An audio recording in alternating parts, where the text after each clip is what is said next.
Po, na kemi qenë te prezidentja ka mungu, do më thënë veç 2 partia e komunitetve, dhe kemi pas një takim shumë konstruktiv, dhe në fund, do më thënë, kur kemi dalë, kemi veç një gjë ka qenë se jemi të prit partia shqiptarëve me bo marrëveshje me Zveti, edhe zonja prezidenti e kalon edhe një kohë e shkurt, krejt me qëllim ndoshta na mundemi me dalë me një marrëveshje, nëse jo ka me drejtu në kushtetut.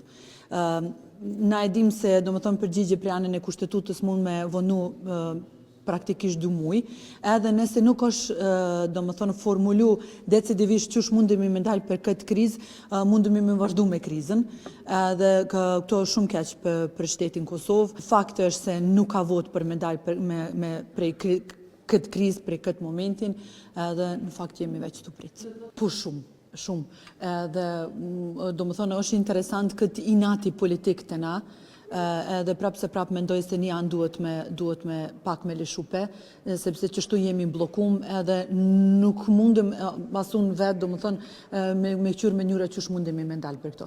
Me 54, 55, 56 vota nuk janë mjaftueshëm, edhe gjdo 48 orë vërtet nuk, ndoshta është mirë, jemi të prit vendimi i gjykatës edhe për vëntimi i fshehtë, ndoshta të hanën, qështu kemi folë edhe me prezidentin, dhe veç me këqyrë ndoshta për të hanën mundemi me vazhdu, bile me bo një hap ma konkret ma tutje. Në rastës do të ndryshoj asgjë, nuk do të ndryshoj asun asgjë. Dhe më thonë, unë kam votu kunder edhe vazhdoj me votu kunder një propozimi cili vjen për të votuar fshehur. Edhe unë mendoj që një kryetar kuvendit duhet ta ketë legitimitetin publik edhe të jetë kryetar i gjithëve dhe të ketë mbështetje publike.